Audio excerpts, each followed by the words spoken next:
Hi നമസ്കാരം എല്ലാവർക്കും entry ആപ്പിലേക്ക് സ്വാഗതം. ഞാൻ Bipin Mathews.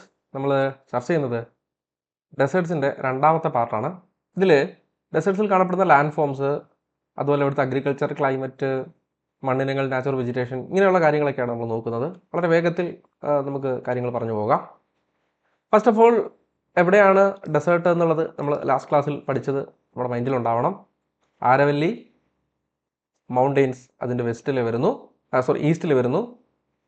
Sutlej river basin north വെസ്റ്റിലും ഇൻഡസ് റിവർ ബേസിൻ വെസ്റ്റിലും റാൻ ഓഫ് കച്ച് സൗത്തിലും. ഇങ്ങനെ ഇത്രയും നാച്ചുറൽ ബൗണ്ടറീസിനാൽ വലയപ്പെട്ട മേഖലയിലാണ് താർ ഡെസേർട്ട് സ്ഥിതി ചെയ്യുന്നത്. മേജർ ലാൻഡ് ഫോംസ് ഇൻ ഡെസേർട്സിലെ പ്രധാനപ്പെട്ട ലാൻഡ് ഫോംസ് ഏതെല്ലാമാണെന്ന് പരിചയപ്പെടാം. First of all, deflation ഹോളോസ്. നിങ്ങൾ കണ്ടില്ലേ, ഒരു കുഴി കണ്ടില്ലേ, ഒരു വലിയ ആഴമില്ലാത്ത ശാലമായിട്ടുള്ള കുഴികൾ കണ്ടോ മരുഭൂമിയിൽ? ഇതിനെയാണ് നമ്മൾ അപവഹന ഗർത്തങ്ങൾ, ഡിഫ്ലേഷൻ ഹോളോസ് എന്ന് വിളിക്കുന്നത്. രണ്ട്, മരുഭൂമിയിലെ പാറക്കെട്ടിൽ കാണപ്പെടുന്ന ഇങ്ങനത്തെ ഗുഹകൾ, കേവ്സ്.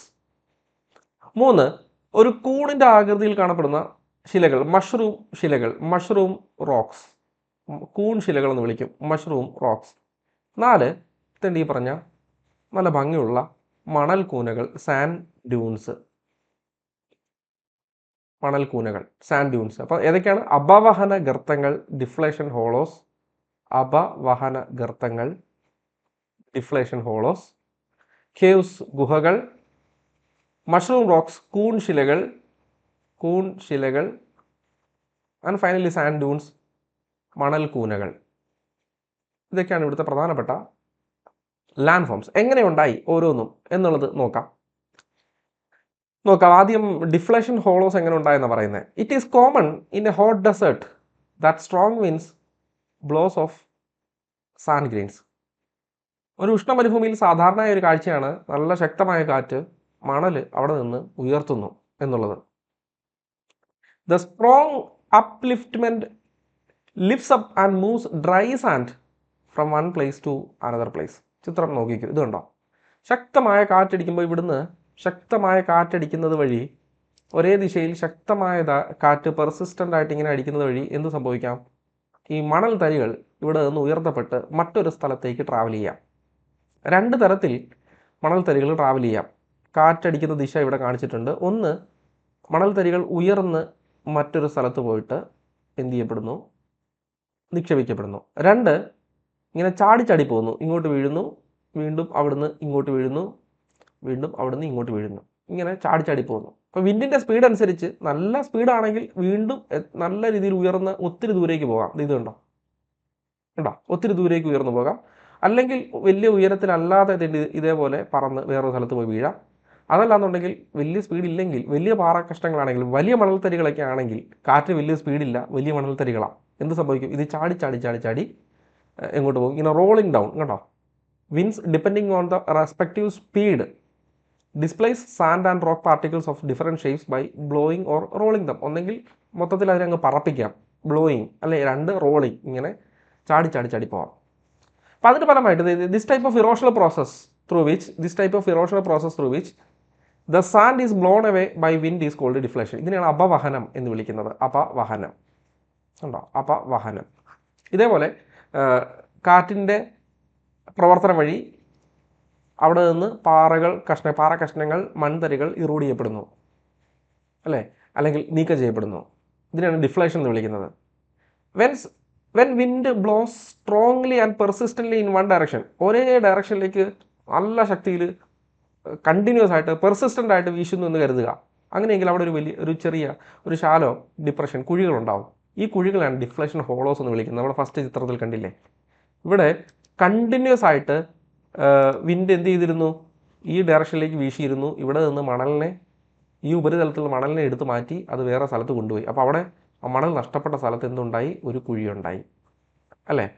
കാറ്റടിച്ച് മണൽ നഷ്ടപ്പെട്ട സ്ഥലത്ത് എന്തുണ്ടായി? ഒരു ഷാലോ ഡിപ്രഷൻ, ഒരു കുഴിയുണ്ടായി. ഇതിനെയാണ് നമ്മൾ ഡിഫ്ലേഷൻ ഹോളോസ് എന്ന് വിളിക്കുന്നത്. ഇതേപോലെ തന്നെയാണ് ഇവിടെയും. ഇത് നോക്കിയ രണ്ടാമത്തെ ചിത്രത്തിൽ നോക്കിയ ശക്തമായി കാറ്റ് ഈ പാറക്കെട്ടിലേക്ക് വീശുന്നു. ആ പാറക്കെട്ടിൽ നിന്ന്, ആ കാറ്റ് വീശുന്ന ദിശയിൽ നിന്ന് പാറക്കഷ്ണങ്ങൾ അടർന്നു മാറുന്നു. അവിടെ ഒരു കുഴി ഉണ്ടാകുന്നു, ആ പാറക്കെട്ടിൽ ഒരു കുഴി ഉണ്ടാകുന്നു. ഇതിനെയാണ് ഡിഫ്ലേഷൻ കേവ്സ് എന്ന് വിളിക്കുന്നത്, അല്ലെങ്കിൽ ഗുഹകൾ എന്ന് വിളിക്കുന്നത്. എന്ന് നോക്കിയേ, caves are also formed in rocks. ഉണ്ടോ, പാറക്കെട്ടുകളിൽ, മരുഭൂമിയിലെ ഉയർന്നു നിൽക്കുന്ന പാറക്കെട്ടുകളിലാണ് കേവ്സ് ഉണ്ടാകുന്നത്. Continuous deflation over a period of time, അല്ലേ, as a result of continuous deflation. അപ്പോൾ ഡിഫ്ലേഷൻ്റെ ഫലമായിട്ട് കുഴികൾ ഉണ്ടാകാം, ഗുഹകൾ ഉണ്ടാവാം. ആദ്യം പറഞ്ഞത് കുഴികൾ, ഡിപ്രഷനെ പറ്റി പറഞ്ഞു. ഡിഫ്ലേഷൻ ഹോളോസ്, ഡിഫ്ലേഷൻ ഹോളോസ്, ഡിപ്രഷൻസ്, കുഴികൾ ഉണ്ടാകുന്നു. അപവാഹന ഗർത്തങ്ങൾ, കുഴികൾ, ഗർത്തങ്ങൾ ഉണ്ടാകുന്നു. 2 കേവ്സ് ഉണ്ടാകുന്നു. അപവാഹന ഗുഹകൾ ഉണ്ടാകുന്നു. അപ്പോൾ കണ്ടിന്യൂസ് ഡിഫ്ലേഷൻ്റെ ഫലമായിട്ട് മണൽ, പാറകൾ അടർത്തി മാറ്റപ്പെടുന്നതിൻ്റെ ഫലമായിട്ട് അവിടെ എന്ത് സംഭവിക്കുന്നു? ഒരു കുഴി ഉണ്ടാകുന്നു, പാറക്കെട്ടിൽ ഒരു ഗർത്തം ഉണ്ടാകുന്നു. അതാണ് കേവായിട്ട് മാറുന്നത്. ഭൂമിയുടെ ഉപരിതലത്തിൽ കുഴികൾ ഉണ്ടാകുന്നതിനെ നമ്മൾ ഡിഫ്ലേഷൻ ഹോളോസ്, ഗർത്തങ്ങൾ എന്ന് വിളിക്കും. പാറക്കൂട്ടങ്ങളിൽ അല്ലെങ്കിൽ പാറക്കെട്ടിൽ ഉണ്ടാകുന്ന ഗുഹകളെയാണ്, അല്ലെങ്കിൽ അവിടെ ഉണ്ടാകുന്ന ഒരു ക്യാവിറ്റിനെയാണ് നമ്മൾ കേവ്സ് എന്ന് വിളിക്കുന്നത്. Strong desert winds carry sand grains and other rock particles. നല്ല മരുഭൂമിയിൽ വീശുന്ന നല്ല ശക്തമായ കാറ്റുകൾക്ക്, ആ കാറ്റെന്ന് പറഞ്ഞാൽ ചുമ്മാ കാറ്റ് മാത്രമല്ല, അതിനകത്ത് മണൽത്തരികളും പാറത്തരികളും ഒക്കെ ഉണ്ട്. മരുഭൂമിയിൽ വീശുന്ന കാറ്റ് ഭയങ്കര ഡേഞ്ചറാന്ന് പറയാൻ കാര്യം എന്നാ, അതിനകത്ത് ചെറിയ നൈസായിട്ടുള്ള മണൽത്തരികൾ തൊട്ട് അത്യാവശ്യം വലുപ്പമുള്ള പാറ കഷ്ണങ്ങൾ വരെ എന്തിനകത്തുണ്ട്? ആ കാറ്റിനകത്തുണ്ട്. These particles rub strongly against the numerous rock outcrops and wear them down. അതായത് ഇവിടെ ഒരു വലിയ പാറക്കൂട്ടം നിൽക്കുവാണെന്ന് വിചാരിച്ചു. ഓക്കെ, ഈ പാറക്കൂട്ടത്തിലേക്ക് ശക്തമായിട്ട് കാറ്റ് ഇങ്ങനെ വീശിക്കൊണ്ടിരിക്കുന്നു. ഈ സൈഡിൽ നിന്നും വീശുന്നു, 2 സൈഡിൽ നിന്നും വീശുന്നു. ഓക്കെ, ഈ പാറക്കെട്ടിലേക്ക് വീശുന്നു. ഒരു നിശ്ചിത ഉയരത്തിലായിരിക്കും ഈ കാറ്റുകൾക്കകത്ത് ഈ മൺതരികളുള്ളത്. ഞാൻ പറഞ്ഞായിരുന്നു, ഇതിനകത്ത് സാൻഡിൻ്റെ തരികളും പാറ കഷ്ണങ്ങളൊക്കെ ഉണ്ടെന്ന് പറഞ്ഞു. ഒരു നിശ്ചിത ഉയരം വരെ കാണത്തുള്ളൂ. കാരണം ഇതിന് ഉയർത്തിക്കൊണ്ട് പോകണ്ടേ, കാറ്റ് വെറുതെ വീശുന്ന പോലെ അല്ലല്ലോ. ഈ പാറ തരികളെ ഉയർത്തിക്കൊണ്ട് പോകണമെന്നുണ്ടെങ്കിൽ, മൺതരികളെ, പാറ കഷ്ണങ്ങളൊക്കെ ഉയർത്തിക്കൊണ്ട് പോകണമെന്നുണ്ടെങ്കിൽ നല്ല കഷ്ടപ്പാടാ അല്ലേ. അതൊരു നിശ്ചിത ഉയരം വരെ കാണത്തുള്ളൂ. അപ്പോൾ ഈ വീശുന്ന കാറ്റ്, ഒരു നിശ്ചിത ഉയരത്തിലുള്ള കാറ്റിനകത്ത് എന്തുണ്ടാവും? ഈ മണൽ തരികളും സാൻഡിൻ്റെ കഷ്ണങ്ങളും പാറ കഷ്ണങ്ങളും ഒക്കെ കാണും. ഇതുമായിട്ട് ഈ പാറയായിട്ട് നല്ല രീതിയിൽ സ്ട്രോങ് ആയിട്ട് റബ്ബ് ചെയ്യും, ഉരസലിൽ ഏർപ്പെടും. അങ്ങനെ ഉരസി ഈ ഭാഗത്ത് നിന്നെല്ലാം, അല്ലേ, എന്ത് ചെയ്യപ്പെടും? ആ പാറയുടെ കഷ്ണങ്ങൾ, അല്ലെങ്കിൽ ആ കട്ടിയുള്ള കാറ്റിനകത്തുള്ള മണൽത്തരികളും പാറയുമായിട്ട് ഉരസി അവിടെ നിന്ന് പാറ കഷ്ണങ്ങൾ പതുക്കെ എന്ത് ചെയ്യപ്പെടും? തേയ്മാനം. ഇവിടെ ഈ പാറക്കൂട്ടത്തിന് വലിയൊരു തേയ്മാനം സംഭവിക്കും. മനസ്സിലായോ? ഈ പാറക്കൂട്ടത്തിന് വലിയൊരു തേയ്മാനം സംഭവിക്കും. തേയ്മാനം സംഭവിച്ച് എവിടെയാണോ മണൽത്തരികൾ വന്നിടിച്ചത് ആ ഭാഗത്ത് നിന്ന് പാറ കഷ്ണങ്ങൾ നഷ്ടപ്പെടും. കണ്ട് ഇങ്ങനെ ഒരു കൂൺ ആകൃതിയിലുള്ള ശിലകൾ ഉണ്ടാവും. ഇത്രയും ഭാഗത്തുനിന്നും ഈ ഭാഗത്തുനിന്നും എല്ലാം ആ പാറയുടെ ഭാഗങ്ങൾ നഷ്ടപ്പെട്ടു, അല്ലേ, ഈ ഭാഗങ്ങളിൽ. കാരണം എന്നാ, ഇവിടെയാണ് മണൽത്തരികൾ വന്ന കാറ്റ് ഈ ഭാഗത്താണ് ഇടിച്ചത്. മുകളിലുള്ള കാറ്റിനകത്ത് മണൽത്തരികൾ ഇല്ലായിരുന്നു. അതുകൊണ്ടാണ് അവിടെ ഒരു കുഴപ്പമില്ലാതിരുന്നത്, ഈ ഭാഗത്തിൽ ഒരു കുഴപ്പമില്ലാതിരുന്നത്. ഉണ്ടോ, ചിത്രം കണ്ടില്ലേ? ഉണ്ടോ, മണൽത്തരികൾ ഉണ്ടായിരുന്ന കാറ്റ് പാറക്കൂട്ടത്തിൻ്റെ, അല്ലെങ്കിൽ ആ വലിയ പാറ കല്ലിൻ്റെ ഈ ഭാഗത്തായിരുന്നു മണൽത്തരികളുള്ള കാറ്റ് വന്നിടിച്ചത്. മണൽത്തരികളുള്ള കാറ്റ് വന്നിടിച്ചിടത്തു നിന്നാണ് പാറയുടെ പല ഭാഗങ്ങളും തേയ്മാനത്തിന് വിധേയമായത്, പാറ തേയ്മാനത്തിന് വിധേയമായത്. മുകൾ വശത്തിന് ഒരു കുഴപ്പം പറ്റിയില്ല. ഈ മുകൾ വശത്തിന് കണ്ടോ, ഇതിനൊരു കുഴപ്പം പറ്റിയില്ല. കാരണം അവിടെ വന്ന് തട്ടിയ കാറ്റ്, ആ ഭാഗമായിട്ട് ഉരസിയ കാറ്റിനകത്ത് എന്തില്ലായിരുന്നു? മണൽത്തരികൾ ഇല്ലായിരുന്നു. എന്നാൽ താഴെ വന്നിടിച്ച കാറ്റിനകത്ത് മണൽത്തരി ഉണ്ടായിരുന്നു. അതുകൊണ്ടാണ് അത് മാത്രം ശോഷിച്ചു പോയത്, അവിടെ മാത്രം തേയ്മാനം സംഭവിച്ചത്, അല്ലേ, ഈ ഭാഗത്ത് മാത്രം തേയ്മാനം സംഭവിച്ചത്. കണ്ടില്ലേ നിങ്ങൾ? വ്യക്തമല്ലേ? ഓക്കെ, ഇതിനാണ് നമ്മൾ അപഘർഷണം, ഈ പ്രവൃത്തിയാണ് നമ്മൾ അപഘർഷണം അല്ലെങ്കിൽ അബ്രേഷൻ എന്ന് വിളിക്കുന്നത്, അല്ലേ. ഇങ്ങനെ എന്താ പറഞ്ഞേക്കുന്നത്? എന്താണ് അബ്രേഷൻ എന്ന് പറയുന്നത്? മുകളിലത്തെ കൂടെ ചേർത്ത് വായിക്കണം, അല്ലേ. ഈ സാൻഡ് ഗ്രെയിൻസും റോക്ക് പാർട്ടിക്കിൾസും ഒക്കെ വലിയ പാറക്കൂട്ടങ്ങളിൽ പോയി തട്ടി അതുമായിട്ട് ഉരസി, ആ ഉരസുന്ന ഭാഗത്ത് തേയ്മാനം സംഭവിക്കുന്നു. Wear them down. കണ്ടോ, തേയ്മാനം സംഭവിക്കുന്ന പ്രവൃത്തിയെ വിളിക്കുന്ന പേരാണെന്ത്? അബ്രേഷൻ. ഈ അബ്രേഷൻ്റെ ഫലമായിട്ടുണ്ടാകുന്ന കൂണാകൃതിയിലുള്ള ശിലകളെയാണ് മഷ്റൂം റോക്സ് എന്ന് വിളിക്കുന്നത്. അതാണ് ഈ പറയുന്നത്. നോക്കി, the win can lift rock particles, അല്ലെങ്കിൽ മണൽത്തരികളെ, പാറത്തരികളെ വിൻസിന് ഒരു നിശ്ചിത പരിധി ഉയരത്തിൽ മാത്രമേ ഉയർത്താൻ പറ്റത്തുള്ളൂ. അതുകൊണ്ടോ, the winds can lift rock particles only up to a certain height depending on their size. Therefore, the rate of abrasion on rocks in the desert is high up to a certain height. ഒരു നിശ്ചിത ഉയരം വരെ മാത്രമേ abrasion നടക്കത്തുള്ളൂ. ഞാൻ നേരത്തെ പടത്തിൽ വരച്ചു, അല്ലേ. ഏകദേശം ഇവിടം വരെയൊക്കെ ഈ കാറ്റിനകത്ത്, മുകളിലുള്ള കാറ്റിനകത്ത് മണൽത്തരികളില്ല, അതുകൊണ്ട് അവിടെ അബ്രേഷൻ ഇല്ല. ഈ താഴെയുള്ള കാറ്റിനകത്ത് മണൽത്തരികളുണ്ട്, അതുകൊണ്ട് ഈ ഭാഗങ്ങളിലൊക്കെ എന്ത് നടക്കും, അല്ലേ, ഈ ഭാഗങ്ങളിലൊക്കെ എന്ത് നടക്കും? അബ്രേഷൻ നടക്കും, അപഘർഷണം നടക്കും. അതുകൊണ്ടാണ് മുകൾ ഭാഗത്തിന് ഒന്നും പറ്റാതെ താഴെ ഭാഗം മാത്രം ഇങ്ങനെ തേയ്മാനം നടന്ന പോലെ ഇരിക്കുന്നത്. The portion of the rock subjected to high rates of abrasion wear out considerably more. ഏത് ഭാഗമാണോ കൂടുതൽ അബ്രേഷന് വിധേയമാകുന്നത് അവിടെ കൂടുതൽ തേയ്മാനം നടക്കും. As the rocks wear out in this manner, ഇത്തരത്തിൽ പാറകൾ തേയ്മാനത്തിന് വിധേയമാകുമ്പോൾ കൂണാകൃതിയിലുള്ള ലാൻഡ് ഫോംസ് ഉണ്ടാവും. ഇതിനെയാണ് മഷ്റൂം റോക്സ്, കൂൺ ശിലകൾ എന്ന് വിളിക്കുന്നത്. ഇതിനെയാണ് കൂൺ ശിലകൾ എന്ന് വിളിക്കുന്നത്. സെറ്റല്ലേ? ഡിഫ്ലേഷൻ ഹോളോസ് പറഞ്ഞു, ഡിഫ്ലേഷൻ കേവ്സ് പറഞ്ഞു, കൂൺ ശിലകൾ പറഞ്ഞു. ഇനി അടുത്തത് സാൻഡ് ഡ്യൂൺസ്. എങ്ങനെയാണ് സാൻഡ് ഡ്യൂൺസ് ഉണ്ടാകുന്നത്? When the velocity of the wind decreases or the movement of the wind is checked, കാറ്റിൻ്റെ വേഗത കുറയുകയോ കാറ്റിൻ്റെ മൂവ്മെൻറ്റ് മുമ്പോട്ടുള്ള യാത്ര തടസ്സപ്പെടുകയോ ചെയ്യുമ്പോൾ ഈ കാറ്റ് വഹിച്ചുകൊണ്ട് പോകുന്ന സാൻഡ് ഗ്രെയിൻസ്, മണൽത്തരികൾ എന്ത് ചെയ്യപ്പെടും? ഡെപ്പോസിറ്റ് ചെയ്യപ്പെടും. ഏതെങ്കിലും വിധത്തിൽ ഈ കാറ്റ് തടസ്സപ്പെട്ടാൽ വലിയ മൗണ്ടെയ്ൻസിലൊക്കെ വെച്ച് തടസ്സപ്പെടാം. അല്ലെങ്കിൽ ഏതെങ്കിലും വിധത്തിൽ കാറ്റിൻ്റെ വേഗത കുറഞ്ഞാൽ ഈ മണൽത്തരികൾ എന്ത് ചെയ്യും? ആ വഹിച്ചുകൊണ്ട് പോയ കാറ്റ് ആ മണൽത്തരികൾ അവിടെ അങ്ങ് ഉപേക്ഷിക്കും. കാരണം ഇനി മുമ്പോട്ട് പോകാൻ പറ്റത്തില്ല, കാറ്റിന് വേഗത കുറഞ്ഞില്ലേ. വായുവിന് പിന്നെ ഇതിനെ വഹിച്ചുകൊണ്ട് പോകാൻ പറ്റുമോ? ഇല്ല. These deposited sand grains gradually pile up. ഇങ്ങനെ ഡെപ്പോസിറ്റ് ചെയ്യുന്ന മണൽത്തരികൾ കാലക്രമേണ ഗ്രാജുവലി അതെന്ത് ചെയ്യും? കുന്നുകൂടും, ഇങ്ങനെ പൈലപ്പ് ചെയ്യും. അതിന് ഫലമായിട്ടുണ്ടാകുന്ന ലാൻഡ് ഫോംസ് പല ആകൃതിയിലും പല ഷേപ്പിലുമുള്ള ലാൻഡ് ഫോമുകൾ ഉണ്ടാകും. ഈ ലാൻഡ് ഫോമുകളാണ് നമ്മൾ സാൻഡ് ഡ്യൂൺസ് അല്ലെങ്കിൽ മണൽ കൂനകൾ, മൺകൂനകൾ, മണൽ കുന്നുകൾ എന്നൊക്കെ വിളിക്കുന്നത്. മരുഭൂമിയിലെ മൺകൂനകൾ എന്ന് വിളിക്കുന്നത്. ക്ലിയർ? Sand dunes. മരുഭൂമിയിലെ സാൻഡ് ഡ്യൂൺസ് എങ്ങനെ ഉണ്ടാകുമെന്ന് പറഞ്ഞു തന്നു. കാറ്റിൻ്റെ വേഗത കുറയുമ്പോഴോ കാറ്റ് എവിടെയെങ്കിലും തടസ്സപ്പെടുമ്പോഴോ അതിൻ്റെ മൂവ്മെൻറ്റ് എവിടെയെങ്കിലും തടസ്സപ്പെടുകയോ ചെയ്യുമ്പോഴോ എന്ത് ചെയ്യും? കാറ്റ് വഹിച്ചുകൊണ്ട് വന്ന മണൽത്തരികൾ അത് നിക്ഷേപിക്കും. ഇങ്ങനെ നിക്ഷേപിക്കുന്ന മണൽത്തരികൾ കുന്നുകൂടി വിവിധ ആകൃതികളിലുള്ള മണൽ കൂനകൾ, സാൻഡ് ഡ്യൂണുകൾ ഉണ്ടാവും. ഇനി അപ്പോൾ എന്താണ് sand dunes? Sand dunes are loose mount of sand formed due to deposition process of wind. വിൻഡിൻ്റെ നിക്ഷേപണ പ്രവൃത്തി വഴി ഉണ്ടാകുന്ന മൗണ്ട്, ലൂസ് മൗണ്ട് അല്ലേ, വലിയ കുന്നുകളാണ്, കൂനകളാണ്, മണലിൻ്റെ കൂനകളാണ് എന്തെന്ന് പറയുന്നത്? ലൂസ് മൗണ്ട് ഓഫ് സാൻഡ്, മണലിൻ്റെ കൂനകളാണ് സാൻഡ് ഡ്യൂൺസ് എന്നറിയപ്പെടുന്നത്. സാൻഡ് ഡ്യൂൺസ് പല ആകൃതിയിൽ നമുക്ക് കാണാൻ സാധിക്കും. ചന്ദ്രക്കലയുടെ ആകൃതിയിൽ സാൻഡ് ഡ്യൂണുകൾ ഉണ്ടാവാറുണ്ട് മരുഭൂമിയിൽ. അതാണ് ഒന്നാമത് നിങ്ങൾ കാണുന്നത്, ചന്ദ്രക്കലയുടെ ആകൃതിയിൽ. കണ്ടോ?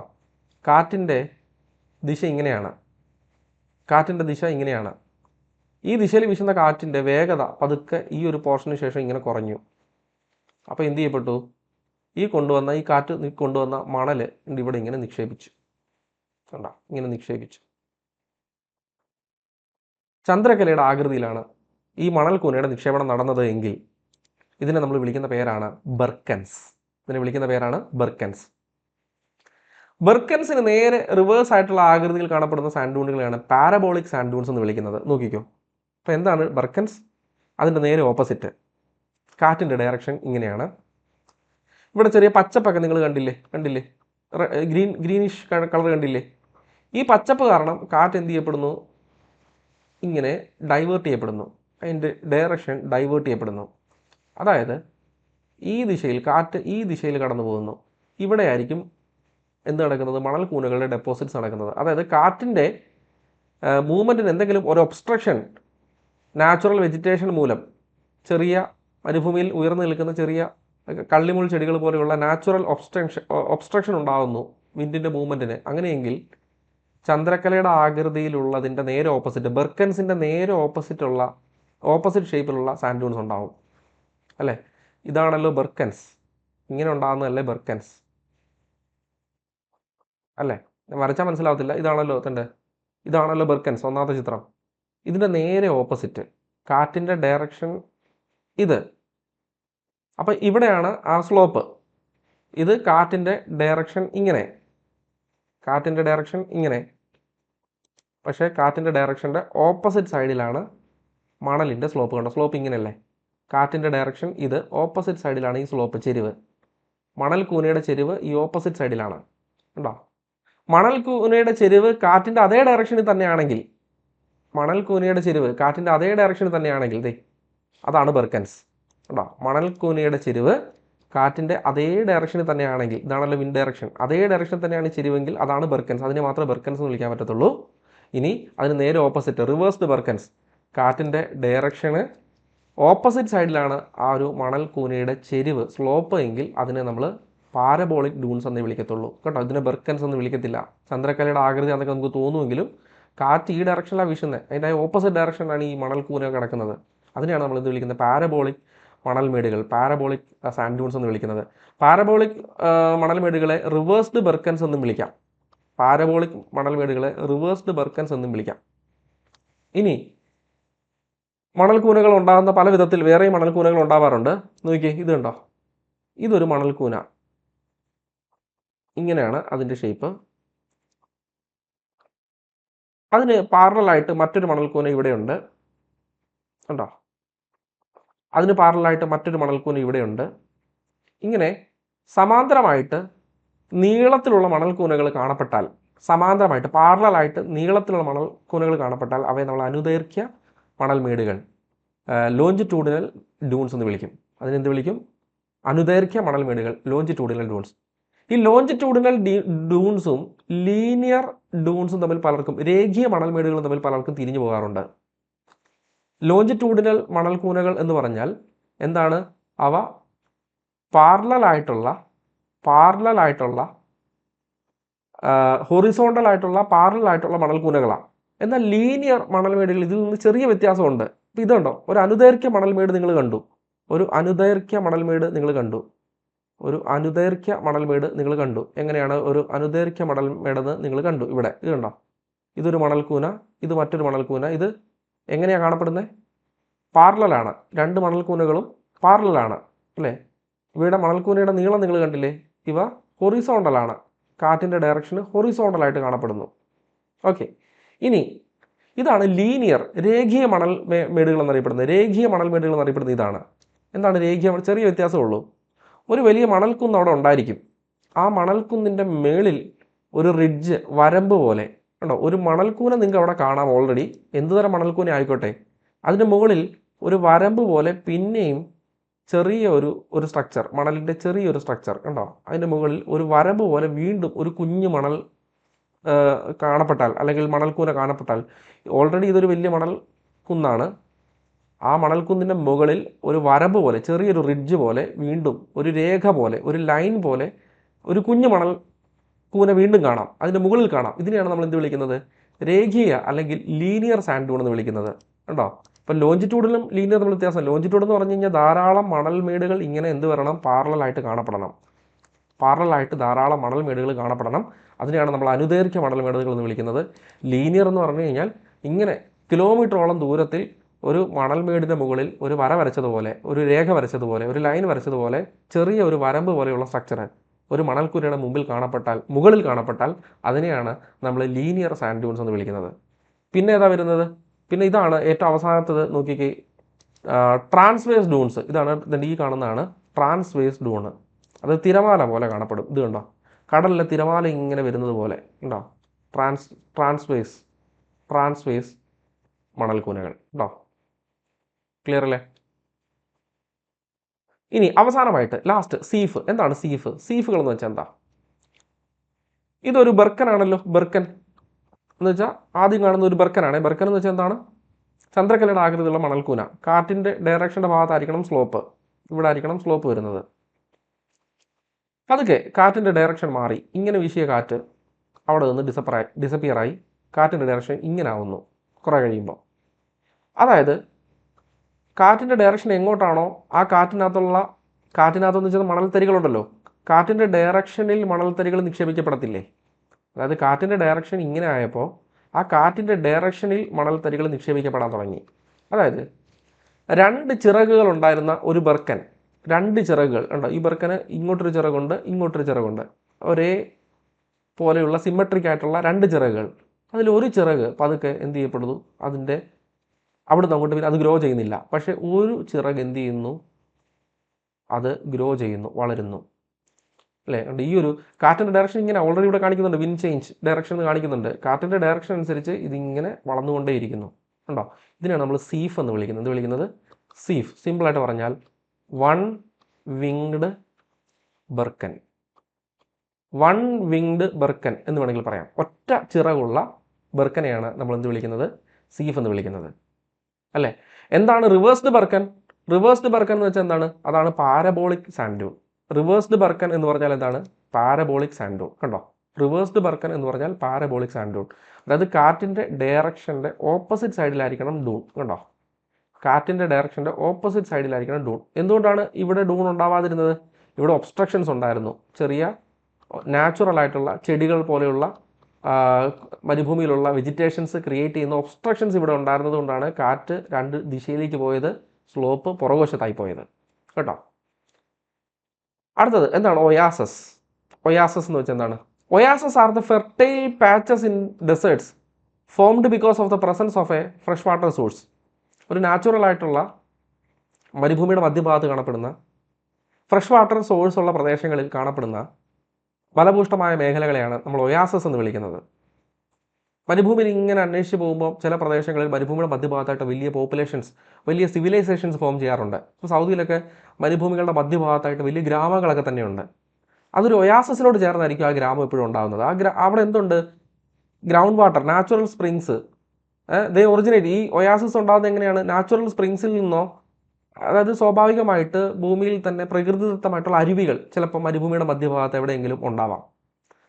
അല്ലെങ്കിൽ ഗ്രൗണ്ട് വാട്ടർ സോഴ്സസ്, മരുഭൂമിയുടെ ചില ഭാഗങ്ങളിൽ വെള്ളക്കെട്ട് വന്ന് മണ്ണിനടിയിൽ വെള്ളക്കെട്ട് ഉണ്ടാവാറുണ്ട്. ഈ വെള്ളക്കെട്ടിൽ നിന്ന് എന്ത് ലഭിക്കാറുണ്ട്?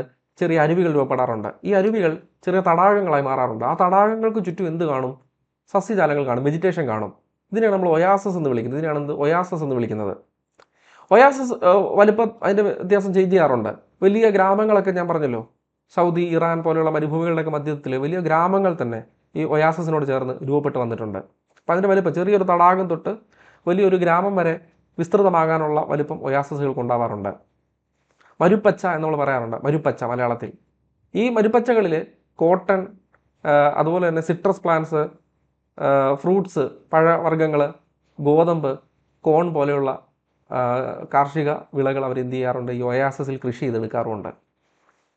രണ്ട്, മരുഭൂമികളിലെ ക്ലൈമറ്റിനെ പറ്റി പറയാം. Summer season which is very hot and dry begins in March. Summer season തുടങ്ങുന്നത് മാർച്ചിലാണ്. വളരെ ഹോട്ടാണ്, ചൂടാണ്, വരണ്ടതാണ് സമ്മർ സീസൺ. മരുഭൂമികളിലെ ചൂടുകാലം, ഉഷ്ണകാലം എന്ന് പറയുന്നത് ഭയങ്കര ചൂടുള്ളതാണ്, ഒപ്പം തന്നെ ഭയങ്കര വരണ്ടതുമാണ്, മഴയില്ല എന്നർത്ഥത്തിൽ. The daytime temperature in Bikaner and Jaisalmer of western Rajasthan increases from 40 degree to 45 degree Celsius. ഉണ്ടോ? ബിക്കാനർ, രാജസ്ഥാൻ പോലെയുള്ള പ്രദേശങ്ങളിൽ പകൽ സമയത്ത് താപനില 40 ഡിഗ്രി തൊട്ട് 45 ഡിഗ്രി വരെ വർദ്ധിക്കാറുണ്ട്, ഉയരാറുണ്ട്. During this period atmospheric humidity is very low. ഈ സമയത്ത് അന്തരീക്ഷത്തിലെ ആർദ്രത, ഹ്യൂമിഡിറ്റി വളരെ കുറവുമാണ്. അതായത് മഴയില്ല. ഹോട്ട് വിൻഡ്സ് കോൾഡ് ലൂവിനെ പറ്റി ഓൾറെഡി നമ്മൾ പഠിച്ചു, നോർത്തേൺ പ്ലെയിൻസിൻ്റെ പാർട്ടിൽ പഠിച്ചതാണ്. ലൂ പോലെയുള്ള ഉഷ്ണക്കാറ്റുകൾ, വരണ്ട കാറ്റുകൾ, അല്ലേ, ഒപ്പം ചില ഡസ്റ്റ് വിൻസ്, പൊടിക്കാറ്റുകൾ ഒക്കെ സമ്മർ സീസണിൻ്റെ പ്രത്യേകതയാണ്. മരുഭൂമികളിൽ സമ്മർ സീസണിൽ, പ്രത്യേകിച്ച് രാജസ്ഥാൻ മരുഭൂമിയിലെ പ്രത്യേകതയാണ് ലൂ പോലെയുള്ള ചൂട് കാറ്റ്, ഒപ്പം ചില വരണ്ട കാറ്റുകളും ഒക്കെ ഈ പറഞ്ഞ സമ്മർ സീസണിൻ്റെ ഒരു സവിശേഷതയാണ്. ഇനി റെയിനി സീസൺ. താർ മരുഭൂമി പറ്റിയാണ് നമ്മൾ പഠിച്ചുകൊണ്ടിരിക്കുന്നത്. താർ മരുഭൂമിയിൽ റെയിനി സീസൺ ആരംഭിക്കുന്നത് ജൂലൈ ടു സെപ്റ്റംബർ. അതായത് സൗത്ത് വെസ്റ്റ് മൺസൂണാണ് ആകെ കുറച്ചെങ്കിലും മഴ ഈ സ്ഥലത്തിന് നൽകുന്നത്. അതും പ്രത്യേകിച്ച് അവിടെ ആരവല്ലിയുടെ കിഴക്ക് ഭാഗത്തെ കൊടുക്കുന്നുള്ളൂ. കുറച്ച് വളരെ ചെറിയ അളവിൽ മാത്രം എങ്ങോട്ടും കിട്ടും? ആരവല്ലിക്ക് ഇപ്പുറത്ത് നമ്മൾ പറഞ്ഞ മരുഭൂമിയുടെ ഭാഗത്തേക്കും മഴ ചെറിയ അളവിൽ കിട്ടും, വളരെ ചെറിയ അളവിൽ. Though the south west monsoon causes rain, the region experiences comparatively very low annual rainfall. ഇപ്പോൾ സൗത്ത് വെസ്റ്റ് മൺസൂണിൽ നിന്നാണ് അവർക്ക് മഴ കിട്ടേണ്ടത്. അതും വളരെ ചെറിയ അളവിൽ മാത്രമാണ് വാർഷിക വർഷപാതം കിട്ടുന്നത്. എന്നാൽ ആരവല്ലിയുടെ ഈസ്റ്റ് ഭാഗത്ത്, ഞാൻ ഓൾറെഡി പറഞ്ഞായിരുന്നു, ആരവല്ലിയുടെ കിഴക്ക് ഭാഗത്ത് ആനുവൽ റെയിൻഫോൾ നമുക്ക് 76 സെൻറ്റിമീറ്ററിന് മുകളിൽ കിട്ടാറുണ്ട്. The Thar desert in the west receives, കണ്ടോ, താർ മരുഭൂമി പോലുള്ള പ്രദേശങ്ങളിൽ 25 സെൻറ്റിമീറ്റർ താഴെ മഴയുള്ളൂ. എന്നാൽ ആരവല്ലിയുടെ കിഴക്ക് ഭാഗത്തോട്ട് നോക്കുമ്പോൾ, ക്ലാസ്സിൻ്റെ തുടക്കത്തിൽ ഞാൻ പറഞ്ഞു തന്നു, ആരവല്ലിയുടെ കിഴക്ക് ഭാഗത്തേക്ക് നോക്കിക്കഴിഞ്ഞാൽ നമുക്ക് ഏകദേശം നല്ല മഴ, ഒരു 76 സെൻറ്റിമീറ്ററിന് മുകളിൽ മഴ കിട്ടും. എന്നാൽ ആരവല്ലിയുടെ പടിഞ്ഞാറ് ഭാഗത്ത്, അതായത് മരുഭൂമി ഭാഗത്ത് നമുക്ക് വെറും 25 സെൻറ്റിമീറ്റർ താഴെ മഴയെ കിട്ടാറുള്ളൂ. ഓക്കെ, എന്താണ് നമ്മളത് പറഞ്ഞേക്കുന്നത്? നമ്മൾ കഴിഞ്ഞ ക്ലാസ്സിൽ പാർട്ട് 1 ഇത് ചർച്ച ചെയ്തപ്പോൾ പറഞ്ഞതാണ്, ആരവല്ലി ഡെസേർട്ട്സ് ഇതാണ്, സൗത്ത് വെസ്റ്റ് മൺസൂൺ ഇങ്ങനെയാണ് കടന്നു പോകുന്നത്. ഈ ഭാഗത്ത്, ഈ കിഴക്ക് ഭാഗത്ത്, സൗത്ത് വെസ്റ്റ് മൺസൂൺ കടന്നു പോകുന്ന ഈ കിഴക്ക് ഭാഗത്ത് ഇവിടെ 76 സെൻറ്റിമീറ്റർ പോലെ 76.2 സെൻറ്റിമീറ്റർ മഴ കിട്ടും. എന്നാൽ ഇങ്ങോട്ടേക്ക് വളരെ കുറച്ച് മഴ മാത്രമാണ്. ഈ ഒരു മൺസൂണിൻ്റെ കുറച്ച് ബ്രാഞ്ച് വല്ലതും, ചെറിയ സബ് ബ്രാഞ്ച് വല്ലതും ഇങ്ങോട്ട് പോയാലായി. ആരവല്ലി എന്ന് പറഞ്ഞാൽ എന്താണ്, ധാരാളം വിടവുകളുള്ള ചുരങ്ങളുള്ള ഒരു മലനിരയല്ലേ. അപ്പോൾ അതിലൂടെയൊക്കെ വേണമെങ്കിൽ ഈ ബ്രാഞ്ചിൻ്റെ കുറച്ച് ഭാഗം അങ്ങോട്ട് പോകാം. അങ്ങനെ ഇവിടെ വല്ലപ്പോഴും മഴ കിട്ടാറുണ്ട്. ആ കിട്ടുന്ന മഴ വർഷത്തിൽ വെറും 25 സെൻറ്റിമീറ്റർ താഴെയായിരിക്കും. അതായി പറഞ്ഞു വെച്ചേക്കുന്നത്. ഇനി ഡ്യൂറിങ് ദ റിട്രീറ്റിംഗ് മൺസൂൺ, അതായത് ഒക്ടോബർ നവംബർ മാസങ്ങളിൽ മഴയെപ്പറ്റി ചിന്തിക്കേ വേണ്ട.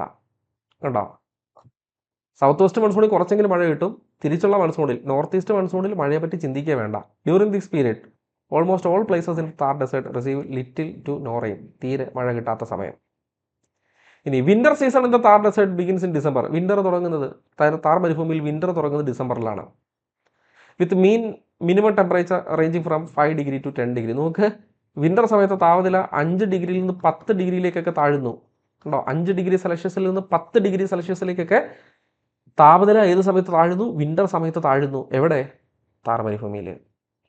അല്ല, 45 ഡിഗ്രി വരെ ഉയരുന്ന ഉഷ്ണകാലത്ത് ഉയരുന്ന താപനില ശൈത്യകാലത്ത് 5 ഡിഗ്രി തൊട്ട് 10 ഡിഗ്രി വരെ താഴുകയും ചെയ്യുന്നു. ക്ലിയർ സ്കൈസ്, തെളിഞ്ഞ ആകാശം. ലോ അറ്റ്മോസ്ഫിയറിക് ടെമ്പറേച്ചർ, വളരെ കുറഞ്ഞ അന്തരീക്ഷ താപനില. ലോ ഹ്യൂമിഡിറ്റി, വളരെ കുറഞ്ഞ അന്തരീക്ഷ ആർദ്രത. ചെറിയ ജെന്റിലായിട്ടുള്ള ബ്രീസ്, നേർത്ത കാറ്റുകൾ ഒക്കെ ഈ വിന്റർ സമയത്തെ പ്രത്യേകതയാണ് ഇവിടുത്തെ. എക്സ്ട്രീം കോൾഡ്, ഏറ്റവും താപനില കൂടുന്നത്, അല്ല ഏറ്റവും താപനില കുറയുന്നത്, ഏറ്റവും തണുപ്പ് അനുഭവപ്പെടുന്നത് ഡിസംബറിലല്ല ജനുവരിയിലാണ്. താർ മരുഭൂമിയിൽ ഏറ്റവും എക്സ്ട്രീം കോൾഡ് അനുഭവപ്പെടുന്നത് ജനുവരിയിലാണ്. ജനുവരിയിൽ രാത്രികാല താപനില 0 ഡിഗ്രി സെൽഷ്യസിന് താഴെ പോകാറുണ്ട്. ഇവിടെ ബിക്കാനീർ, ചുരു പോലെ ഉള്ള സ്ഥലങ്ങളിൽ, കേട്ടോ, ബിക്കാനീർ, ചുരു, സിക്കാർ പോലെയുള്ള സ്ഥലങ്ങളിലൊക്കെ താപനില 0 ഡിഗ്രിക്ക് താഴാറുണ്ട്. അതും നൈറ്റ് ടൈം ടെമ്പറേച്ചർ. വിന്റർ ഏകദേശം ഫെബ്രുവരി കൊണ്ട് അവസാനിക്കും. പിന്നെ വീണ്ടും ചൂടുകാലം തുടങ്ങുന്നു. മാർച്ച്, നമ്മൾ തുടങ്ങിയ ചൂടുകാലത്തിൽ നിന്നല്ലേ, മാർച്ചിൽ വീണ്ടും ചൂടുകാലം തുടങ്ങുന്നു. ലൂ പോലെയുള്ള കാറ്റുകൾ ആ സമയത്താണ്, ചൂടുകാലത്താണ്. അത് കഴിഞ്ഞാൽ മൺസൂൺ വരുന്നു. സൗത്ത് വെസ്റ്റ് മൺസൂണിൽ നിന്ന് കുറച്ചെങ്കിലും മഴ കിട്ടുന്നത്. നോർത്ത് ഈസ്റ്റ് മൺസൂണിൽ ചിന്തിക്കാൻ വേണ്ട മഴ. സൗത്ത് വെസ്റ്റ് മൺസൂണിൽ നിന്ന് കുറച്ച്, ഒരു 25 സെൻറ്റിമീറ്ററിൽ താഴെ മഴ കിട്ടുന്നു. ബാക്കി അങ്ങോട്ടേക്ക് എത്രയാണ്? 76 അല്ലേ, 76 സെൻറ്റിമീറ്ററിന് മുകളിൽ ആരവല്ലിയുടെ കിഴക്ക് ഭാഗത്ത് മഴ കിട്ടുന്നു. ഓക്കെ. ഇനി സോയിൽ. മരുഭൂമിയിലെ സോയിൽ, മണൽ എന്ന് പറയുന്നത് പ്രധാനമായിട്ടും ഡെസേർട്ട് സോയിലാണ്, അല്ലെങ്കിൽ അറിഡ് സോയിലാണ്. വരണ്ട മണ്ണ് എന്ന് നമ്മളതിനെ വിളിക്കുന്നു, ഡെസേർട്ട് സോയിൽ. എന്താണ് പ്രത്യേകത? Desert soil or arid soil, വരണ്ട മണ്ണ് അല്ലെങ്കിൽ മരുഭൂമി മണ്ണ് എന്ന് പറയുന്നത് സാൻഡി സ്ട്രക്ചറാണ്. മണൽ സ്ട്രക്ചറുള്ള അല്ലെങ്കിൽ മണൽ തരികൾ പോലെയുള്ള മണ്ണാണ്. അതായത് ഒന്നൊന്നിനോട് ഇങ്ങനെ വിട്ടു നിൽക്കുന്ന തരത്തിലുള്ള പശപശപ്പില്ലാത്ത മണൽ സ്വഭാവമുള്ള മണ്ണാണ് മരുഭൂമിയിലെ മണൽ. ബ്രൗൺ കളറാണ്, ഇതിനൊരു തവിട്ട് നിറമാണ്. The soil has high salinity. ഈ മണ്ണിനകത്ത് സലൈനിറ്റി, ലവണാംശം വളരെ വളരെ കൂടുതലാണ്. Due to high evaporation. ഇത് ഞാൻ കഴിഞ്ഞ ക്ലാസ്സിൽ ചർച്ച ചെയ്തതാണ് അല്ലേ. High rate of evaporation causes high salinity in the soil of desert soil അല്ലേ. അപ്പം high level of evaporation, high rate of evaporation causes high salinity in desert soil എന്ന് ഓർത്താൽ മതി അല്ലേ. നോക്കിയത് soil has high salinity due to high rate of evaporation caused by high temperature and arid climate. വരണ്ട കാലാവസ്ഥ, ഉയർന്ന ചൂട്, ഇതുമൂലം ഇവാപ്പറേഷൻ കൂടുന്നു. ഇവാപ്പറേഷൻ കൂടുമ്പോൾ അതിന് തുല്യമായിട്ട് എന്തും കൂടും? സലൈനിറ്റി, ലവണാംശം കൂടും. വിത്ത് സ്കാൻഡി റെയിൻഫോൾ, വളരെ കുറഞ്ഞ മഴ കാരണം the soil in this region tends to be alkaline in nature അല്ലേ. ആൽക്കലൈൻ നേച്ചറാണ്. അതായത് pH 7 മുകളിൽ pH ഉള്ളതിനെയാണ് നമ്മൾ ആൽക്കലീസ് എന്ന് വിളിക്കുന്നത്, അല്ലെങ്കിൽ ബേസ് സ്വഭാവമുള്ള വസ്തുക്കൾ നമ്മൾ വിളിക്കുന്നത്. കെമിസ്ട്രി നമ്മൾ പഠിക്കാറുണ്ട്. 7 താഴെയുള്ള ആസിഡിക്ക്, അതിന് മുകളിലുള്ളത് ആൽക്കലീസ് അല്ലേ. ആൽക്കലൈൻ സ്വഭാവമാണ്, ക്ഷാരഗുണമുള്ള മണ്ണാണ് അല്ലേ, അല്ലെങ്കിൽ ലവണ സ്വഭാവമുള്ള മണ്ണാണ് മരുഭൂമിയിലെ മണ്ണ് എന്നാണ് ഈ പറഞ്ഞു വെച്ചേക്കുന്നത്. അപ്പോൾ ഇതാണ് ഇവിടെ ചോദ്യം വരുന്നത്. ഹൈ സലൈനിറ്റി, എന്തുകൊണ്ടാണ് ഇവിടെ ഹൈ സലൈനിറ്റി അനുഭവപ്പെടുന്നത്? ഡ്യൂ ടു ഹൈ ഇവാപ്പറേഷൻ അല്ലേ. എന്തുകൊണ്ടാണ് ഹൈ ഇവാപ്പറേഷൻ അനുഭവപ്പെടുന്നത്? Due to high temperature. ഇനി എന്താണ്? അരിഡ്, വരണ്ട കാലാവസ്ഥ, സ്കാൻഡി റെയിൻഫോൾ, ഇതെല്ലാം ഇതിനോട് നമുക്ക് ചേർത്ത് വെക്കാവുന്നതാണ്. ഇനി ഇവിടുത്തെ വെജിറ്റേഷൻ എങ്ങനെയാണ്? സസ്യജാലങ്ങൾ മരുഭൂമിയിലെ, താർ മരുഭൂമിയിലെ സസ്യജാലങ്ങൾ എന്ത് തരമാണ്? തോണി പ്ലാന്റ്സ് ആൻഡ് ഷ്രബ്സ്.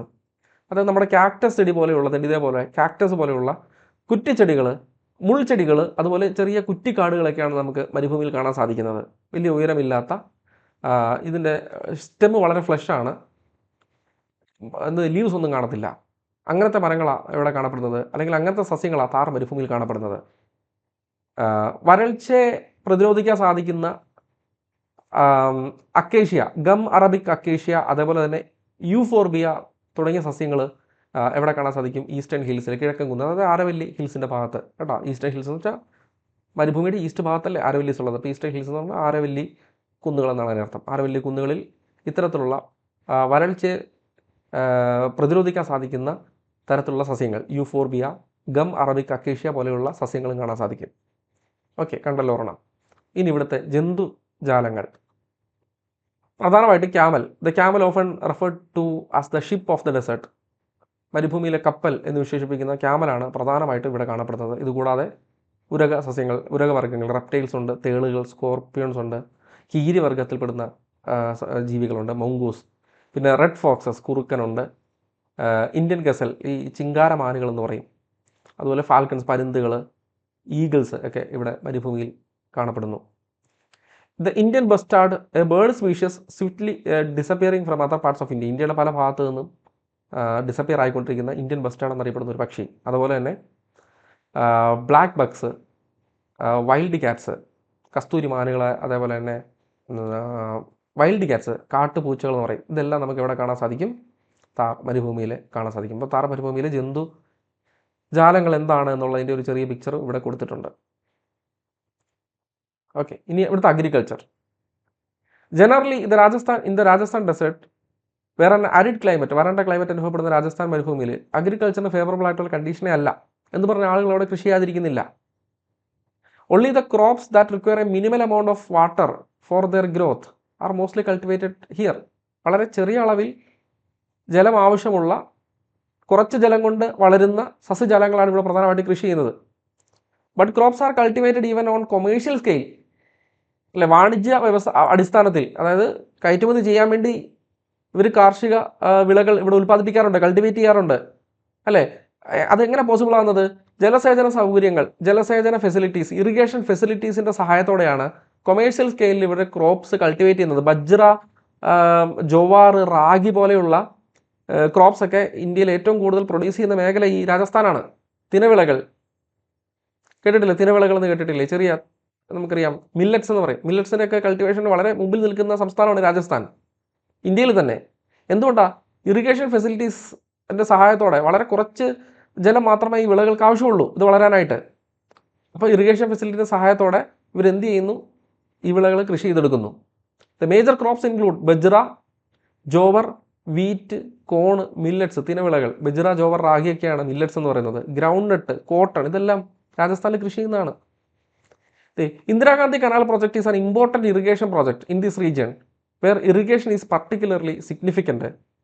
ജലസേചനം വളരെ ആവശ്യമുള്ള ഈ മേഖലയിൽ ഇന്ദിരാഗാന്ധി കനാലാണ് ഇവിടുത്തെ പ്രധാനപ്പെട്ട ഇറിഗേഷൻ പ്രോജക്റ്റ് എന്നറിയപ്പെടുന്നത്. എന്താണ് ഇന്ദിരാഗാന്ധി കനാൽ പ്രോജക്റ്റ് എന്ന് പുസ്തകത്തിൽ പറയുന്നുണ്ട്. ഓൾറെഡി നമ്മളിത് നദികളെപ്പറ്റി പഠിച്ചപ്പോൾ ചർച്ച ചെയ്തതാണ്, എന്നാലും ഒന്നുകൂടെ പറയുവാണ്. Indira Gandhi canal has been constructed four irrigation through Thar desert in Rajasthan. രാജസ്ഥാനിലെ മരുഭൂമി പ്രദേശങ്ങളിലൂടെ നിർമ്മിച്ച ഒരു കനാലാണ് ഇന്ദിരാഗാന്ധി കനാൽ, അവിടുത്തെ കൃഷി ആവശ്യങ്ങൾക്ക് വേണ്ടി. Formerly known as Rajasthan canal, it was renamed as Indira Gandhi canal in owner of Indira Gandhi, the former prime minister of India. Rajasthan canal എന്നറിയപ്പെട്ടിരുന്ന ഈ കനാൽ പിന്നീട് ഇന്ദിരാഗാന്ധി, നമ്മുടെ പ്രധാനമന്ത്രി ഇന്ദിരാഗാന്ധിയോടുള്ള ആദരസൂചകമായിട്ട് ഇന്ദിരാഗാന്ധി കനാൽ എന്ന് പുനർനാമകരണം ചെയ്തു. The canal system originates from the Harike barrage and supplies water to Sri Ganganagar, Bikaner, Jaisalmer. ഇത് തുടങ്ങുന്നത് ഹരീക്ക ബാരേജ് എന്ന സ്ഥലത്ത് നിന്ന്. ഹരീക്ക ബാരേജ് എന്താണ് നമ്മൾ പഠിച്ചാണ്, ഓർക്കുന്നുണ്ടോ? സത്ലജ് നദിയിലേക്ക് ബിയാസ് നദി വന്ന് ജോയിൻ ചെയ്യുന്ന ഭാഗമാണ് ഹരീക്ക വെറ്റ്ലാൻഡ്സ് എന്നറിയപ്പെടുന്നത്. അതായത് സത്ലജ് നദിയുടെ പോർഷനാണ് ഈ ഹരീക്ക ബാരേജ്. സത്ലജിലെ നദിയെ വഴിതിരിച്ചു വിടാൻ വേണ്ടി നിർമ്മിച്ച ബാരേജാണ്, തടയിണയാണ് ഹരീക്ക ബാരേജ്. അപ്പോൾ സത്ലജ് നദിയിൽ നിന്നുള്ള ജലമാണ് ഇതിലേക്ക് പോയത്. പുസ്തകത്തിൽ പറയുന്നില്ലെങ്കിൽ നിങ്ങൾ പഠിച്ചോണം. സത്ലജ് നദിയിലെ ജലത്തെയാണ് ഇന്ദിരാഗാന്ധി കനാലിലേക്ക് വഴിതിരിച്ചു വിട്ടത്. അപ്പോൾ ഇന്ദിരാഗാന്ധി കനാൽ ഏത് നദിയിൽ നിന്ന് നിർമ്മിച്ചെന്ന് വെച്ചാൽ കണ്ണും പൊട്ടി പറഞ്ഞു, സത്ലജ് നദി. സത്ലജ് നദിയിലെ ഏത് ഭാഗത്ത് നിന്ന്? സത്ലജ് നദിയിലെ ജലത്തെ വഴിതിരിച്ചു വിടാൻ വേണ്ടി നിർമ്മിച്ച ഇതാണ്, തടയിണയാണ്, ബാരേജാണ്, ഡാം പോലെയുള്ള ഒരു കൺസ്ട്രക്ഷനാണിത്, ഹരീക്ക ബാരേജ്. അവിടെ നിന്ന് തുടങ്ങുന്നു. രാജസ്ഥാനിലെ പല ജില്ലകളിലേക്ക്, ജയ്സാൽമീർ, ബിക്കാനീർ, ശ്രീ ഗംഗാനഗർ പോലെയുള്ള സ്ഥലങ്ങളിലേക്ക് കുടിവെള്ളം എത്തിക്കുന്നതും ഇതാണ്. The Indira Gandhi canal gives drinking water to 8 districts in western Rajasthan. പടിഞ്ഞാറൻ രാജസ്ഥാനിലെ 8 ജില്ലകളിൽ കുടിവെള്ളം എത്തിക്കുന്നത് ഇന്ദിരാഗാന്ധി കനാലാണ്. ത്രൂ ദിസ് പ്രോജക്റ്റ്, ഈ പദ്ധതിയിലൂടെ agriculture production has been increased considerably. അല്ലെ, വലിയ തോതിൽ കാർഷിക മേഖലയ്ക്ക് വികസനം സംഭവിച്ചു ഇവിടെ. Like vice industries associated with agriculture have also flourished.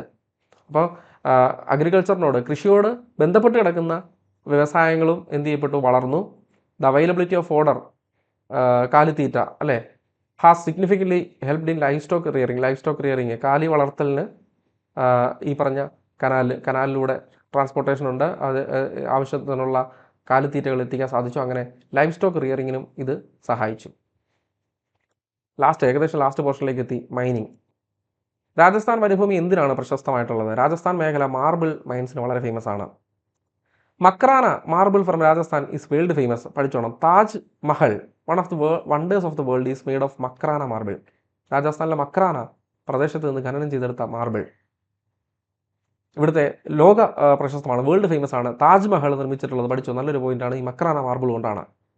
ഇനി ഇതുകൂടാതെ lead, zinc, silver, copper, tungsten, manganese, iron, gypsum, lignite, limestone തുടങ്ങിയവയെല്ലാം ഈ മേഖലയിൽ നിന്ന് ഖനനം ചെയ്തെടുക്കുന്നുണ്ട്. രാജസ്ഥാൻ മേഖലയിൽ നിന്ന് ഖനനം ചെയ്തെടുക്കുന്നുണ്ട്. ഇനി എനർജി ജനറേഷന് പറ്റിയ മേഖലയാണ് രാജസ്ഥാൻ മരുഭൂമി. കാരണം വാസ്റ്റ് ആയിട്ടുള്ള മേഖലയാണ്, നല്ല ചൂടുണ്ട്, അതുകൊണ്ട് തന്നെ സോളാർ പാനലുകൾ സ്ഥാപിക്കാം. നല്ല കാറ്റുണ്ട്, മരുഭൂമി ആയതുകൊണ്ട് വിശാലമായ പ്രദേശമാണ്, കാറ്റുണ്ട്. വിൻഡ് മില്ലുകൾ സ്ഥാപിക്കാം. അപ്പോൾ വിൻഡ് മില്ലുകളും സോളാർ പാനലുകളും ധാരാളമായിട്ട് ഇവിടെ സ്ഥാപിച്ചിട്ടുണ്ട്. രാജസ്ഥാൻ നമുക്കറിയാം ഈ സോളാർ പ്രൊഡക്ഷനിൽ, എനർജിയുടെ പ്രൊഡക്ഷനിൽ വളരെ മുമ്പിൽ നിൽക്കുന്ന സംസ്ഥാനമാണ്. വിൻഡ് പ്രൊഡക്ഷനിലും അത്യാവശ്യം മുമ്പിൽ നിൽക്കുന്ന സംസ്ഥാനമാണ് Rajasthan. This energy is primarily used for the salination of water. ഈ വാട്ടറിൻ്റെ സലൈനിറ്റി മാറ്റാൻ അല്ലെങ്കിൽ അത് ഡീസലൈൻ ചെയ്യാൻ വേണ്ടിയാണ് പ്രധാനമായിട്ടും ഈ ഊർജ്ജത്തെ അവർ ഉപയോഗിക്കുന്നത്. അവസാനമായിട്ട് ടൂറിസം വളരെ താർ മരുഭൂമി പലരുടെയും ബക്കറ്റ് ലിസ്റ്റിൽ ഉൾപ്പെടുന്ന മേഖലയാണ്. താർ മരുഭൂമി കണ്ടുവരിക, ആ പ്രദേശങ്ങൾ കണ്ടുവരിക എന്നുള്ളത്. അതൊരു മേജർ അവരുടെ ഇൻകമാണ്, സോഴ്സ് ഓഫ് ഇൻകമാണ് അവിടുത്തെ ആളുകളുടെ. The national parks in this region, ഈ മേഖലയോട് ചേർന്ന് ധാരാളം നാഷണൽ പാർക്സ് ഉണ്ട്. ഇപ്പം രാജസ്ഥാനിൽ തന്നെ രത്തംബോർ, അതുപോലെ തന്നെ ഇവിടെ ഡെസേർട്ട് നാഷണൽ പാർക്കുണ്ട്. ഡെസേർട്ട് നാഷണൽ പാർക്ക് എന്നറിയപ്പെടുന്ന നാഷണൽ പാർക്ക്, കേൽദെ നാഷണൽ പാർക്ക്, കിയാലാഡിയോ എന്നൊക്കെ നമ്മൾ എഴുതത്തില്ലേ, കേൽദെ എന്നാണ് പ്രൊണൗൺസ് ചെയ്യേണ്ടത്. നാഷണൽ പാർക്കുണ്ട് അവിടെ. അങ്ങനെയുള്ള കുറേ നാഷണൽ പാർക്കുകൾ ഇവിടെ ടൂറിസ്റ്റുകൾ അട്രാക്ട് ചെയ്യുന്നു ഈ മേഖലയിലേക്ക്. ഇനി places of attraction in this region include Hawa Mahal അറിയാമല്ലോ. 1799 ഈ സവായി സിംഗിൻ്റെ ഗ്രാൻഡ് സൺ ആയിട്ടുള്ള സവായി പ്രതാപ് സിംഗ് ആണ് ഈ ഹവാമഹൽ നിർമ്മിക്കുന്നത്. ഹവാമഹൽ വളരെ പെർഫെക്റ്റ് ഒരു എക്സാമ്പിളാണ്. ഇന്ത്യൻ്റെ ഈ രജപുത്ത് ആർക്കിടെക്ചറിൻ്റെ ഒരു പെർഫെക്റ്റ് എക്സാമ്പിളാണ് ഹവാമഹൽ. ദ പാലസ് ഓഫ് ഇൻഡ് എന്നാണ് ഹവാമഹൽ അറിയപ്പെടുന്നത്. പിന്നെ അതുപോലെ തന്നെ അജ്മീർ ഫോർട്ട് വളരെ ഫേമസ് ആണ്. അജ്മീർ ഫോർട്ട്, ദിൽവാര ജെയിൻ ക്ഷേത്രം, ആരവല്ലിയിലുള്ളൊരു പ്രസിദ്ധമായിട്ടുള്ള ആരവല്ലി കുന്നുകളിലുള്ളൊരു ജെയിൻ ടെമ്പിളാണ് ദിൽവാര ജെയിൻ ജൈന ക്ഷേത്രമാണ്. അതുപോലെ തന്നെ രണക്പൂർ ജെയിൻ ടെമ്പിൾ എക്സെട്ര ഇവിടെയുണ്ട്. ടൂറിസം ഈ മേഖലയിൽ ഡെസേർട്ടിലുള്ള ആളുകളുടെ, പ്രത്യേകിച്ച് ലോക്കൽസ്, പ്രാദേശികമായിട്ടുള്ള ആളുകൾക്ക്, പ്രാദേശിക നിവാസികൾക്ക് കൂടുതൽ എംപ്ലോയ്മെൻറ്റ് ഓപ്പർച്യൂണിറ്റീസ് പ്രൊവൈഡ് ചെയ്തു ഈ മേഖലയിലെ ടൂറിസത്തിലെ വളർച്ച. ഇത്രയൊക്കെയാണ് നമുക്ക് ഈ ടോപ്പിക്കുമായി ബന്ധപ്പെട്ട്, ഡെസേർട്ട്സ് എന്ന ടോപ്പിക്കുമായി ബന്ധപ്പെട്ട് പഠിക്കാനായിട്ടുണ്ടായിരുന്നത്. ഏറ്റവും പ്രാധാന്യത്തോടെ പഠിക്കേണ്ടത് നമ്മൾ ഏറ്റവും ടൈം എടുത്ത് തന്നെ ഡിസ്കസ് ചെയ്തിട്ടുണ്ട്. പെട്ടെന്ന് പറഞ്ഞു പോകേണ്ടത് അങ്ങനെ തന്നെ പറഞ്ഞു പോയിട്ടുമുണ്ട് കേട്ടോ. അപ്പോൾ വേണ്ടത് മാത്രമേ ഉൾപ്പെടുത്തിയിട്ടുള്ളൂ ക്ലാസ്സിൽ. പുസ്തകം മുഴുവൻ അങ്ങനെ തന്നെ കോപ്പി ചെയ്തിട്ടില്ല. അത്യാവശ്യം വേണ്ട കാര്യങ്ങൾ മാത്രം ഉൾപ്പെടുത്തി തന്നെയാണ് ടോപ്പിക്ക് തയ്യാറാക്കിയിട്ടുണ്ടായിരുന്നത്. അപ്പോൾ പറഞ്ഞ കാര്യങ്ങളിലൊക്കെ എല്ലാവർക്കും വ്യക്തത വന്നു, ഒരു ധാരണ കിട്ടിയെന്ന് വിചാരിക്കുന്നു. നെക്സ്റ്റ് ക്ലാസ്സിൽ കാണാം. Thank you.